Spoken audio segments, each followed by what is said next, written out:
नमस्कार, one India Hindi में स्वागत है। मैं हूं राम विश्वकर्मा। उत्तर प्रदेश विधानसभा चुनाव में एक से एक एक्सपेरिमेंट देखने को मिले हैं। यहां मुख्य मुकाबला भले ही एनडीए और सपा गठबंधन के बीच देखने को मिला, लेकिन इस चुनाव में किस्मत आजमाने को देश के दक्षिणी हिस्से से एआईएमआईएम चीफ असदुद्दीन ओवैसी भी पहुंचे।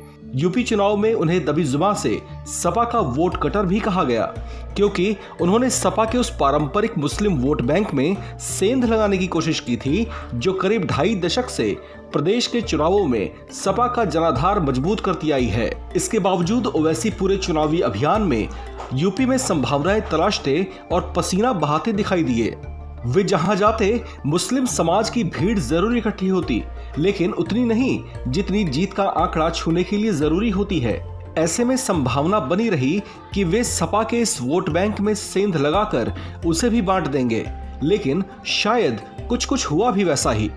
खैर, चुनाव परिणाम जारी हुए तो जैसी संभावनाएं जताई जा रही थीं, वैसी यूपी के सियासी मैदान में चित दिखाई दिए। उन्होंने बड़े उम्मीदों के साथ यहां से 100 उम्मीदवारों को लॉन्च किया था, लेकिन लगभग कोई अपनी जमानत बचा नहीं पाया। हालांकि इस बीच ओवैसी की लाज बची सिर्फ एक सीट पर, और वो थी आजमगढ़ की मुबारकपुर सीट। इस सीट से मुकाबले में एआईएमआईएम की टिकट पर उतरे थे शाह आलम उर्फ गुड्डू जमाल, जिन्हें जीत तो नहीं मिली, लेकिन वे रेस पर चौथे नंबर पर रहे।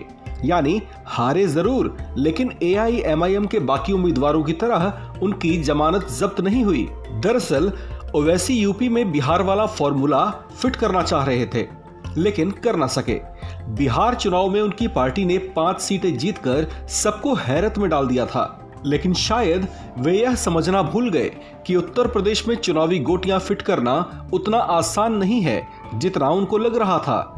यहाँ की बड़ी मुस्लिम आबादी ने उन्हें अपनी ओर खींचा जरूर, लेकिन 100 उम्मीदवारों को मैदान में उतारने के बावजूद इस चुनाव में उनके हाथ खाली के खाली रह गए। इस खबर में फिलहाल इतना ही। बाकी खबरों के लिए बने रहिए वन इंडिया हिंदी के साथ।